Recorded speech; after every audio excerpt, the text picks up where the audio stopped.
Statement. বিসমিল্লাহির রহমানির রহিম। Bangladesh bar council এবং বাংলাদেশ জুডিশিয়াল সার্ভিসের জন্য ব্রিটিশ ল একাডেমি কর্তৃক আজকের আলোচনার বিষয় বা আজকের যে ক্লাসটির ব্যবস্থা করা হয়েছে সেটি হলো সিআরপিসি বা ফৌজদারি কার্যবিধির একটি গুরুত্বপূর্ণ অধ্যায়, পুলিশ ইনভেস্টিগেশন, পুলিশ রিপোর্ট। আমরা আজকে সেই বিষয়গুলো নিয়ে আপনাদের সাথে শেয়ার করতে চাই। আমি মোহাম্মদ জাকারিয়া হোসেন, অতিরিক্ত জেলা দায়রা সদ্য জেলা জজ হিসেবে পদোন্নতিপ্রাপ্ত এবং পোস্টিংয়ের অপেক্ষমান। আসুন আমরা বোর্ডে দেখি, আমরা এই বিষয়গুলো একটু আলোচনা করি আপনাদের সাথে। প্রিয় আইনের শিক্ষার্থীরা, বিশেষ করে বাংলাদেশ বার কাউন্সিল এবং বাংলাদেশ জুডিশিয়াল সার্ভিসের যে সমস্ত পরীক্ষার্থীরা আছেন, এমনকি যারা সাব ইন্সপেক্টর হিসেবে পুলিশে কর্মরত আছে, যারা পুলিশ মামলার তদন্তের কাজটি করে থাকেন, তাদের জন্যই মূলত আজকের এই আলোচনা, বিশেষ করে এই ক্লাসের প্রতিপাদ্য বিষয়। আমরা আপনাদেরকে মনে করে দিতে চাই, বিশেষ করে যে বাংলাদেশ বার কাউন্সিল এবং বাংলাদেশ জুডিশিয়াল সার্ভিসে যারা পরীক্ষা দিবেন, আপনারা খেয়াল করবেন যে এখান থেকে এমসিকিউ প্রশ্ন হতে পারে, এখান থেকে রিটেন প্রশ্ন হতে পারে, এমনকি এখান থেকে ভাইভা প্রশ্ন হতে পারে। তো আপনারা যদি এই পুলিশ ইনভেস্টিগেশন সম্পর্কে যে আপনাদের যে আইডিয়া থাকে, তাহলে সেই ক্ষেত্রে আপনাদের জন্য সহজ হবে বলে আমি মনে করি। আসুন আমরা police investigation and police report, criminal procedure কোডের একটি উল্লেখযোগ্য একটি চ্যাপ্টার বলতে গেলে চলে। এটা হলো সেকশন 154 থেকে শুরু করে সেকশন 173। খেয়াল করেন, সিআরপিসির এই সেকশনগুলোর মধ্যে ক্রিমিনাল কেসের ফাইলিং থেকে শুরু করে পুলিশ রিপোর্ট পর্যন্ত আলোচনা করা আছে এই সেকশনগুলোর ভিতরে। অর্থাৎ কেউ যদি, কোনো পুলিশ অফিসার যদি এই সেকশনগুলো ফলো করে, কোনো বাংলাদেশ বার কাউন্সিলের সদস্যরা বা বাংলাদেশ জুডিশিয়াল সার্ভিসের সদস্যরা যদি এই সেকশনগুলো যদি ফলো করে, তাহলে পুলিশ ইনভেস্টিগেশন এবং পুলিশ রিপোর্ট সম্পর্কে একটি ওয়াইড ধারণা পাবে। আমরা চেষ্টা করব যে আপনাদেরকে এই সেকশনগুলোর একটি হালকা, বিশেষ করে আমরা সিনোপসিস আকারে সংক্ষিপ্ত পরিসরে আপনাদেরকে এটা টাচ দেওয়ার চেষ্টা করব। আপনারা বাসায় বসে এই বিষয়গুলো নিয়ে ইলাবোরেটলি আইন পড়লেই, বাংলা ইংরেজি দুটোতে যে কোনো একটা পড়লেই আপনারা বুঝতে পারবেন যেখানে কী বলা আছে। আমরা পুলিশ ইনভেস্টিগেশনের বেসিক যে বিষয়গুলো, বেসিক যে এলিমেন্টসগুলোর কথা বলি, সেটা হলো যে আমরা জানি যে ক্রিমিনাল কেস শুরু হলেই প্রথমে পুলিশ অ্যারেস্ট করে, এবং অ্যারেস্টের বিষয়টি আমরা আলোচনা করেছিলাম এর আগে। 54 অ্যারেস্ট বা আমরা জেনারেল অ্যারেস্টের কথা যেটা বলি, সেটা আমরা সাধারণত মামলা হলে, ক্রিমিনাল কেস হলে, কগনাইজেবল এবং নন কগনাইজেবল অফেন্স হলে, আমরা জানি কগনাইজেবল অফেন্স হলে পুলিশ প্রথমেই অ্যারেস্ট করে উইদাউট ওয়ারেন্ট, বিকজ তাদের এই পাওয়ার দেওয়া আছে। যে কগনাইজেবল অফেন্স বলতে যেটা বোঝানো হয়, যে কগনাইজেবল অফেন্স বোঝানো হয় যে সমস্ত অপরাধগুলো ভয়ঙ্কর নেচার হয়। কেউ যদি খুন করে পালায়, পুলিশ তাকে অ্যারেস্ট করতে পারবে ইজিলি, কারণ ওইটা যদি ওয়ারেন্টের জন্য যদি কোর্টে যারা দ্বারস্থ হয়, তাহলে এই আসামি আর থাকবে না, পালিয়ে যাবে। তো এরপরে যখন কোনো ক্রিমিনাল কেসে যখন অ্যারেস্ট হয়ে যায়, অ্যারেস্টের পরে কোনো ব্যক্তিকে রিমান্ড, অর্থাৎ পুলিশ যদি তদন্ত 24 ঘন্টার ভিতরে সম্পন্ন না করতে পারে, তাহলে সেই ক্ষেত্রে আমরা দেখি যে ওই আসামিকে আপনার আছে রিমান্ডের প্রয়োজন হতে পারে। কারণ আমরা জানি যে এই 167-এ বলা আছে, অর্থাৎ 154 থেকে শুরু করে 173-এর মধ্যেই কিন্তু একটা সেকশন 167, সেখানে কিন্তু রিমান্ডের প্রসিজিওর, রিমান্ড শব্দটি ইউজ করা নাই, বাট প্রসিজিওরের কথা বলা আছে যে ওইখানে অর্থাৎ 24 আওয়ার্সের মধ্যে যদি তদন্ত সম্পন্ন না হয়, তাহলে পুলিশ অফিসার ওই ব্যক্তিকে ইন্টারোগেশনের জন্য ম্যাজিস্ট্রেটের কাছ থেকে আবার নিয়ে আসতে পারে। এটাই হলো এই কনসেপ্টটা এসে মূলত রিমান্ড। আমরা রিমান্ড সম্পর্কে একটা সেপারেট একটি ক্লাসে আলোচনা করেছিলাম যে এর ভালো দিক, খারাপ দিক, বা কোন কোন প্রসিজিওরগুলো ফলো করলে বা মহামান্য হাইকোর্টের যে সমস্ত সিদ্ধান্তগুলো আছে এগুলো আমরা আলোচনা করেছিলাম। যাই হোক, এরপরে পুলিশ রিমান্ড বা পুলিশ অনেক সময় দেখা যায় পুলিশ রিমান্ড, অর্থাৎ পুলিশ রিমান্ড হওয়ার পরে অনেক সময় দেখা যায় যে কেউ কোনো আসামি একটা কনফেশনাল স্টেটমেন্ট দিল। আপনারা জানেন কনফেশনাল স্টেটমেন্টের কিন্তু বলা আছে সিআরপিসির 164-এ। তো 164-এ যদি বলা থাকে, তাহলে সেক্ষেত্রে এটা খেয়াল করতে হবে। 164-এ যদি বলা, ওই 164-এ যদি বলা থাকে, তাহলে সেক্ষেত্রে 164 কিন্তু এটা কিন্তু কনফেশনাল স্টেটমেন্ট, মানে স্বীকারোক্তিমূলক জবানবন্দি। এই স্বীকারোক্তিমূলক জবানবন্দির উপরে আমরা সেপারেট একটা ক্লাস নিব। স্বীকারোক্তিমূলক জবানবন্দির অনেক কথা আছে, অনেক কথা আমাদের, যেমন স্বীকারোক্তিমূলক জবানবন্দি কেউ বলে judicial confession, extra judicial confession বা রিট্রাক্টেড কনফেশন। অনেক সময় আমরা বলে থাকি যে এক্সকালপেটরি কনফেশন, অনেক সময় ইনকালপেটরি কনফেশন। এই কনফেশনের উপরে অনেক আলোচনা করা যায়, আমরা সেপারেট একটা ক্লাসে এই বিষয়টি আলোচনা করব। এরপরে যে বিষয়টি আসে সেটা হলো সার্চ অ্যান্ড সার্চ ওয়ারেন্ট। আপনারা জানেন যে সার্চ এবং সার্চ ওয়ারেন্ট, ধরেন একটা জায়গায় কন্ট্রাভেন্ট আইটেম আছে। কন্ট্রাভেন্ট আইটেম কোনগুলো? যে অবৈধ মাল আছে। তো এই অবৈধ মাল যখন ক্রোক করতে হয়, অর্থাৎ সার্চ করে সার্চ ওয়ারেন্ট দিয়ে বের করে আনতে হয়, অনেক সময় এটা সেপারেট কিন্তু একটা এই সার্চ এবং সার্চ একটা আলাদা একটা চ্যাপ্টারের কথা বলা আছে। তো এইগুলো পুলিশ ফলো করে থাকে এবং ফাইনালি পুলিশ একটা তদন্ত রিপোর্ট দিয়ে থাকে, ফাইনাল রিপোর্ট। আপনারা জানেন এই তদন্ত রিপোর্টটা আসে 173-তে। এই 173-তে পুলিশ রিপোর্টের কথা বলা আছে এবং সেখানে কিন্তু আমরা জানি যে পুলিশ রিপোর্ট দুই রকম, একটা হলো ফাইনাল রিপোর্ট আর একটা হলো চার্জশিট। তো এই ফাইনাল রিপোর্ট এবং চার্জশিট আমরা ওখানে কিন্তু আমরা জানি যে তদন্ততে পজিটিভ আসে, মানে প্রাথমিকভাবে প্রমাণিত হয় তাকে চার্জশিট বলি আমরা, আর যেটা প্রমাণিত হয় না সেটাকে বলি ফাইনাল রিপোর্ট। এই ফাইনাল রিপোর্ট কিন্তু 5 রকম। কোথায় বলা আছে আমরা সেটা ক্লাসের শেষ দিকে আলোচনা করব। এটা পিআরবিতে বলা আছে, আর পিআরবিতে সুন্দরভাবে বলা আছে, পিআরবিতে বলা আছে যে ফাইনাল রিপোর্ট 5 রকম। সেই 5 রকম বিষয় নিয়ে আমরা কথা বলবো। যাই হোক, এখন আমি যে বিষয়টি শেয়ার করতে চাই সেটা হলো যে এই যে বেসিক যে বিষয়গুলো, এই বিষয়গুলো পুলিশ অফিসারের মাথায় রাখতে হবে। শুধু তাই না, আমরা যদি লক্ষ্য করি যে একটি ইনভেস্টিগেশন যখন হয় তখন সাম গাইডলাইন্স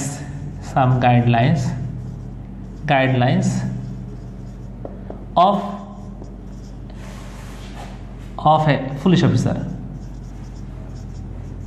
অফিসার আপনারা খেয়াল করবেন যে পুলিশ অফিসারের কিছু গাইডলাইন্স থাকতে পারে। অর্থাৎ একজন পুলিশ অফিসার যখন তদন্ত করতে গেলে উনি কিন্তু কিছু নিয়ম তাকে ফলো করতে হয়। এই নিয়মগুলো আমি আপনাদের সাথে শেয়ার করতে চাই যে এই পুলিশ অফিসার কোন মানে নিয়মগুলো একটা মামলার তদন্ত করতে গিয়ে কোন বিষয়গুলো তিনি প্রসিড করে থাকেন, সেই বিষয়গুলো আমি আপনাদের সাথে শেয়ার করতে চাই। আমরা আগেই বলছিলাম যে some guidelines of a police officer. তো একজন পুলিশ অফিসার যখন যে কোনো মামলায় তদন্ত করেন, এই তদন্ত করতে গিয়ে তার কিছু নিয়ম তাকে ফলো করতে হয়। 1 নম্বর হলো তিনি ফার্স্ট একটি মামলা যখন অ্যাসাইন করে ওসি সাহেব তার উপরে, তখন তিনি একটা সিডি তৈরি করেন। সিডি মানে কেস ডায়েরি। আপনার খেয়াল করতে হবে কেস ডায়েরি তিনি মেনটেন করবেন, কেস ডায়েরি। এই কেস ডায়েরি তার কেসের অর্থাৎ তিনি যে মামলা তদন্ত করবেন প্রত্যেকটা আপগ্রেশন সেখানে লিপিবদ্ধ করবেন। এরপরে সেকেন্ড হলো তিনি ওইটা করতে গিয়ে অর্থাৎ তিনি পিওতে যাবেন। পিও মানে প্লেস অফ অকারেন্স, যেখানে ঘটনা ঘটে, অর্থাৎ তিনি প্লেস অফ অকারেন্সে যাবেন এবং সেখানে গিয়ে তিনি ঘটনা দেখবেন, ফ্যাক্টস অ্যান্ড সার্কামস্ট্যান্সেস বুঝবেন। প্রয়োজন যদি হয় তিনি অ্যারেস্ট করবেন, সাসপেক্টেড অ্যাকিউজড পারসনকে অ্যারেস্ট করবেন। তারপরে বলা হয়েছে যে তিনি কালেক্ট এভিডেন্স, এটা পুলিশের বলা আছে যে 161-এ বলা আছে যে সিআরপিসি 161 ধারায় বলা আছে যে police officer collect evidence collect করে থাকে 161-এ। সিজ অ্যান্ড সিজার লিস্ট, সিজ আলামত অ্যান্ড সিজার লিস্ট। আপনারা জানেন যে অনেক সময় দেখা যায় যে কোনো আলামত, ধরেন একটা হত্যাকাণ্ডের সাথে যদি সংগঠিত হয়, তাহলে সেখানে যদি কোনো আলামত থাকে হত্যাকাণ্ডে ব্যবহৃত, তাহলে আলামত সেখানে, যেমন যদি মৃত ব্যক্তির গায়ে কিছু থাকে তাহলে সেই জামা কাপড়গুলো কিন্তু মানে সিজ করতে হয় এবং একটা সিজার লিস্ট তৈরি, জব্দ তালিকা। অনেক সময় মাদকের মামলায় যদি মাদক পাওয়া যায় তাহলে মাদকের মামলায় সিজার লিস্ট তৈরি করতে হয়। এবং এই প্রসিডিওরগুলো আমরা এই যে সিজ এবং সিজার লিস্টের কথা যে বলা আছে সেটা বলা আছে যে সিআরপিসির 103-টা ফলো করতে হয়। সিআরপিসির 103-এ বলা আছে যে কীভাবে সিজার লিস্ট তৈরি করতে হয়। সেখানে বলা আছে সিজার লিস্ট তৈরি করতে গেলে আপনার লোকাল ইনহেবিটেন্টস, লোকাল যারা ব্যক্তি থাকে তাদেরকে ডাকতে হয়, সম্মানিত ব্যক্তিদের ডাকতে হয়, তাদের সামনে করতে হয়, তারপর প্রস্তুত করে পুলিশ অফিসার রেডি করে তাদের কাছে স্বাক্ষর নেয়, ইত্যাদি ইত্যাদি। এরপরে যেটা বলা আছে যে পুলিশ অফিসার যদি মনে করে তাহলে তিনি মেডিকেল সার্টিফিকেট, যদি মনে করেন যে যদি মারামারির মামলা হয়, গ্রিভিয়াস হার্ট বা মৃত্যু হত্যাকাণ্ডের মতো মামলা যদি হয়, তাহলে সেক্ষেত্রে তিনি মেডিকেল সার্টিফিকেট সংগ্রহ করবেন। অনেক সময় দেখা যাচ্ছে পোস্টমর্টম রিপোর্ট, পিএম রিপোর্ট বলি, পোস্টমর্টম রিপোর্টও সংগ্রহ করবেন। যদি হত্যাকাণ্ড সংঘটিত হয় তাহলে পোস্টমর্টম রিপোর্ট কালেক্ট করবেন। তারপরে বলছে যে অনেক সময় এটা যদি মাদকের মামলা হয় তাহলে সিআর, দ্যাট মিনস কেমিক্যাল রিপোর্টও তাকে সংগ্রহ করতে হবে, অর্থাৎ পুলিশ অফিসারকে সংগ্রহ করতে হবে। তারপরে বলছে যে যদি কোনো আসামির যদি কাউকে অ্যারেস্ট করা হয় তাহলে 24 ঘন্টার মধ্যে তাকে নিয়ারেস্ট ম্যাজিস্ট্রেটের কাছে প্লেস করতে হবে, 24 ঘন্টার মধ্যে।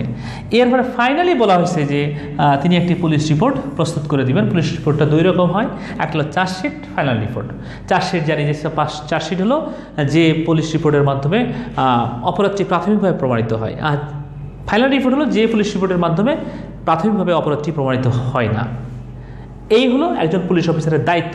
তবে আমি এখানে আরও একটা বিষয় শেয়ার করতে চাই যে যদি হত্যাকাণ্ড হয়, খেয়াল করতে হবে, আমরা হত্যাকাণ্ড যদি পোস্টমর্টম রিপোর্টে যখনই আসে তখন পুলিশ অফিসার কিন্তু যদি কোনো ব্যক্তি হত্যাকাণ্ডের শিকার হয় তাহলে পুলিশ অফিসারের সেখানে দায়িত্ব হলো সেখানে প্রথম গিয়ে তার একটা ইনকোয়েস্ট রিপোর্ট করা। ইনকোয়েস্ট রিপোর্ট মানে সুরতহাল রিপোর্ট করতে হয়। এই সুরতহাল রিপোর্ট এটাও তাদের কাজের একটা অংশ। অর্থাৎ তদন্তের স্বার্থে যা যা করণীয় পুলিশ অফিসার সবগুলো তাকে করতে হবে, এগুলো তার পুলিশ অফিসারের দায়িত্ব। তাহলে আমরা আরেকটু বেশি আরেকটা শেয়ার করি, সেটা হলো যে একজন পুলিশ অফিসার ফলো করবেন, ঠিক আছে, কিন্তু সিআরপিসির 154 থেকে শুরু করে 173 পর্যন্ত সেকশনগুলোতে কি বলা আছে এর একটা সিনোপসিস বা সংক্ষিপ্ত পরিসরে যদি আপনাদের সাথে শেয়ার করতে পারি, আমি মনে করি আমাদের ক্লাসের ক্লাসের সার্থকতা বেরিয়ে আসবে। এক নম্বর হলো 154, আপনারা জানেন 154 সেকশন 154-এ কী বলা আছে? এখানে বলা আছে যে ইনফরমেশন ইন কগনাইজেবল অফেন্স, অর্থাৎ কগনাইজেবল অফেন্স কোনটা? যে পুলিশ যেখানে ওয়ারেন্ট ছাড়া গ্রেপ্তার করতে পারে, মানে যে সমস্ত অপরাধগুলো হেনিয়াস নেচারের হয়, ভয়ঙ্কর নেচার হয়, এটা আমাদের সিআরপিসি মানে লাস্ট সেকেন্ড শিডিউলের ভিতরে বলা আছে যে কোনটা কগনাইজেবল অফেন্স আর কোনটি কগনাইজেবল অফেন্স না। মানে এরপরে 155 সেকশন 155 বলা আছে যে information in non cognizable offence. Section 156-এ বলা আছে ইনভেস্টিগেশন ইনটু কগনাইজেবল অফেন্স। তাহলে section investigation into cognizable offence, section 156-এর মধ্যে বলা আছে investigation into a cognizable offence. 157-এর মধ্যে বলা আছে যে procedure where cognizable offence suspected. এখানে অবশ্যই আইনের এই যে বিধানটি যে procedure where cognizable offence suspected, এরকম যদি হয় তাহলে সেই ক্ষেত্রে প্রসিডিওরটা কি এই সম্পর্কে 157-এ বলা আছে। পরক্ষণে অর্থাৎ 158-এ বলা আছে reports under section 157 how submitted, অর্থাৎ একটি পুলিশ রিপোর্ট 157-এর মধ্যে যদি পুলিশ রিপোর্ট আন্ডার সেকশন 157-এ হয় তাহলে রিপোর্টটা কোন প্রসিজিওরে সাবমিট করতে হয়। 159-এর মধ্যে বলা আছে power to hold investigation of preliminary inquiry. এই প্রিলিমিনারি ইনকোয়ারির কথা বলা আছে, ম্যাজিস্ট্রেটের পাওয়ারের কথা বলা আছে, যে ম্যাজিস্ট্রেট এখানে স্পেসিফিক্যালি বলছে যে magistrate on receiving such report May direct an investigation subordinate to him he thinks fit at once proceed or depute any magistrate subordinate to him to hold a preliminary inquiry or to dispose of in case in manner provided in this court। এই আইনের এই বিধান মোতাবেক এই power to hold investigation of preliminary inquiry magistrate করতে পারে। এরপরে বলা আছে ম্যাজিস্ট্রেট করতে পারে। আমরা একটু ভুলে যাবেন না আপনারা, পুলিশ অফিসার যে তদন্তগুলো করে থাকে এটা কিন্তু সম্পূর্ণ কগনাইজেবল ম্যাজিস্ট্রেটের অধীনে থেকে, অর্থাৎ যে কোনো মুহূর্তে পুলিশ অফিসারকে কী করতে পারে, তিনি রিপোর্ট কালেক্ট মানে চাইতে পারে, তদন্ত ডেভেলপমেন্ট চাইতে পারে। অর্থাৎ এখানে বলছে যে এরপরে বলছে যে সেকশন 160-তে অর্থাৎ 160 ধারাতে বলা আছে police officers power to require attendance of witness, অর্থাৎ যে সমস্ত মামলাতে যে সমস্ত সাক্ষী থাকে এই সাক্ষীগুলোকে পুলিশ অফিসার বাধ্য করতে পারে তুমি আসো, তুমি সাক্ষী দিয়ে যাও। তাহলে সেখানে এই সেকশনের ভিতরে এটা বলা আছে। আর সেকশন 161 যেটা taking evidence of the witnesses, লক্ষ্য করতে হবে উইটনেসেস এই সাক্ষীদের যারা আছে ঘটনার সাথে জড়িত, মানে ঘটনার সাথে প্রত্যক্ষদর্শী বা যে সমস্ত আসামি জড়িত এই বিষয়ে যারা অকেফাল তাদেরকে সাক্ষী নেওয়ার জন্য সাক্ষী নিয়ে থাকে এখানে 161-এ। পুলিশের এই পাওয়ারটি এই সিআরপিসিতে দেওয়া আছে।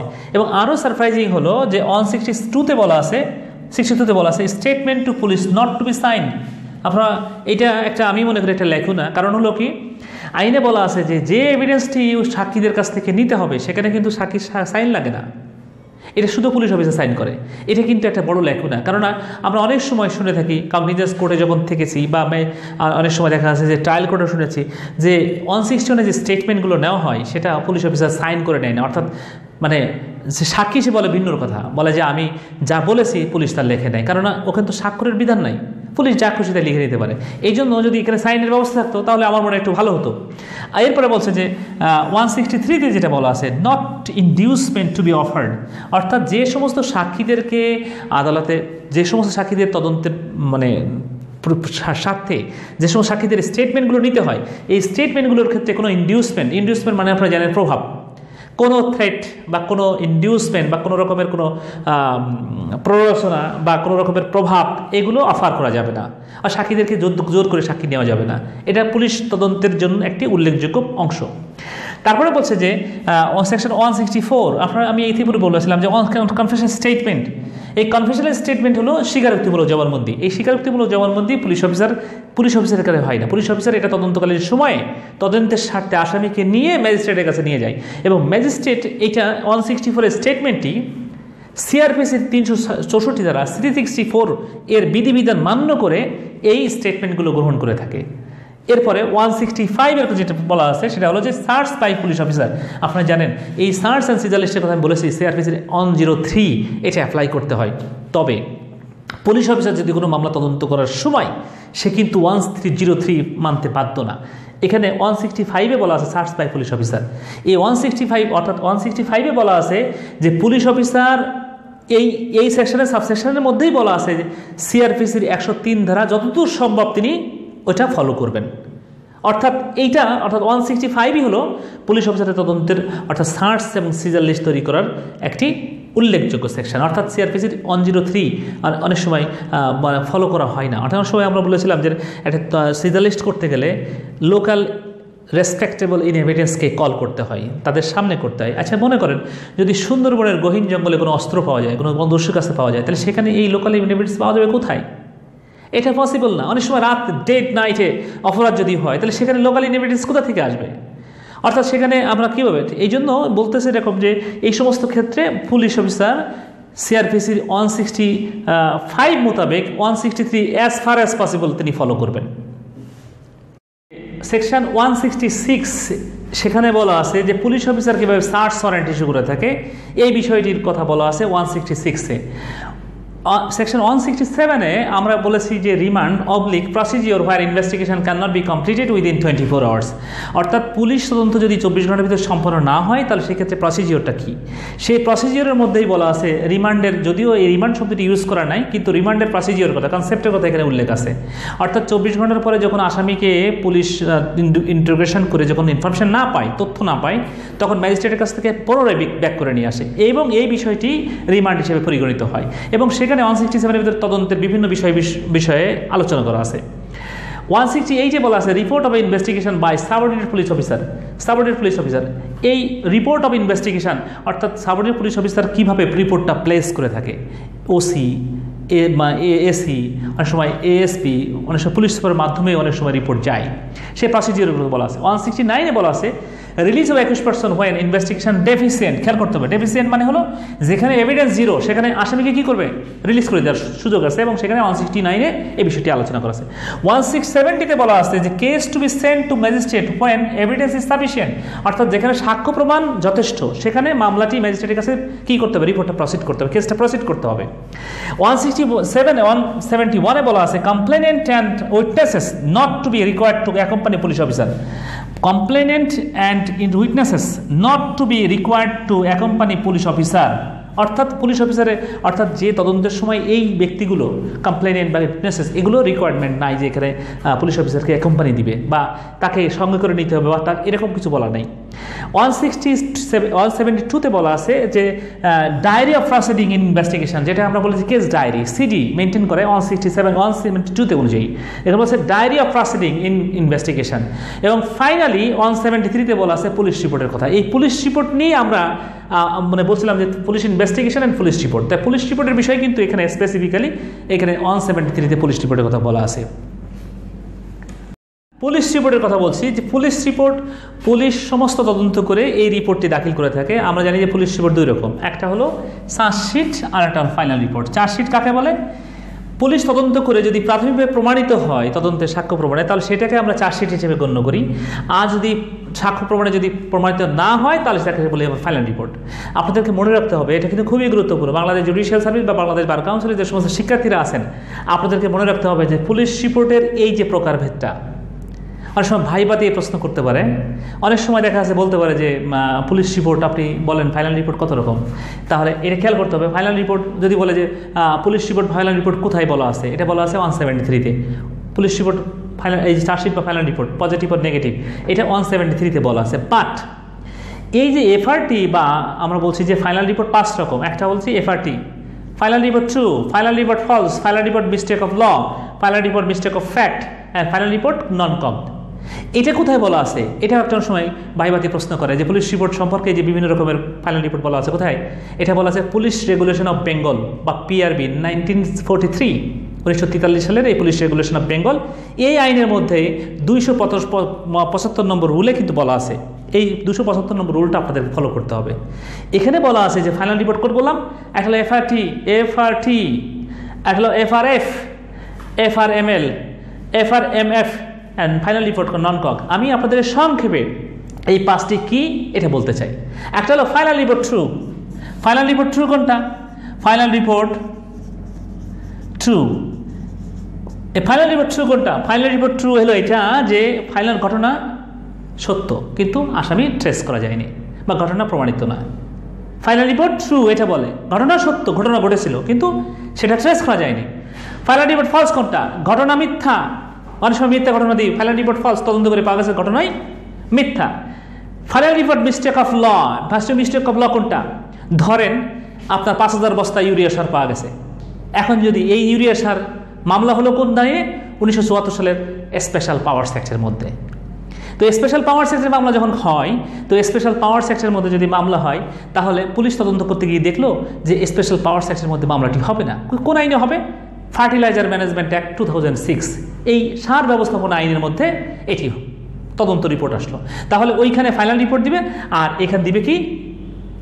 চার্জশিট দিবে। কোন আইনে? ফার্টিলাইজার ম্যানেজমেন্ট অ্যাক্টের মধ্যে ফাইনাল রিপোর্ট দিবে, চার্জশিট দিবে, আর স্পেশাল পাওয়ার্স অ্যাক্টের মধ্যে দিবে কি? ফাইনাল রিপোর্ট দিবে। সেটা হলো mistake of law. Mistake of fact কোনটা? যেটা ঘটনায় মিথ্যা। অনেক সময় আমরা দেখি যে ধরেন একজনের মানে টিভি চুরি হয়েছে, মোটরসাইকেল চুরি হয়েছে, দেখা গেল যে মোটরসাইকেল চুরি হওয়ার সময় মোটরসাইকেল চুরি হয়েছে সত্য, কিন্তু দেখা গেল মোটরসাইকেল যখন রিকভারি হয়েছে ইনফরমেন্টের মোটরসাইকেল না এটা। তাহলে এইরকম যদি হয়, তাহলে যদি কোনো ফ্যাক্টের কোনো মিস্টেক অফ ফ্যাক্ট হয় তাহলে সেই ক্ষেত্রে যে ফাইনাল রিপোর্ট দেওয়া হয় সেটা হলো mistake of fact, final report mistake হয়। আর নন কক অফেন্স আমরা অনেক সময় জানি যে অনেক সময় আমরা জিডি করি, এটা নন কক অফেন্স, যদি প্রমাণিত না হয় তাহলে সেখানেও একটা ফাইনাল রিপোর্ট দেওয়া যায়। এই ফাইনাল রিপোর্টগুলো আপনাদেরকে মাথায় রাখতে হবে। প্রিয় আইনের শিক্ষার্থীরা, আমরা ক্লাসের প্রায় শেষ পর্যায়ে আপনাদেরকে অবগত করতে চাই যে আজকে মানে আমরা মাহে রমজানের মধ্যে ক্লাস নিচ্ছি। তো আমরা ক্লাসের ভিতরে যে বিষয়গুলো শেয়ার করলাম শত ব্যস্ততার মধ্যেও আপনাদেরকে সময় দিতে পেরেছি এবং এই বিষয়গুলো শেয়ার করতে পেরেছি, এর জন্য আল্লাহর কাছে শুকরিয়া আদায় করি। পাশাপাশি আমরা একটা ভয়ঙ্কর সময় পার করতেছি, কোভিড-19 করোনা ভাইরাসের সময়। আপনারা সবাই সুস্থ থাকবেন এবং সরকারি নির্দেশনাগুলো মেনে চলবেন, এই প্রত্যয় ব্যক্ত করে আজকে ব্রিটিশ ল একাডেমি কর্তৃক আয়োজিত এই আজকে এই যে ক্লাসটি এখানেই শেষ করছি। আল্লাহ হাফিজ।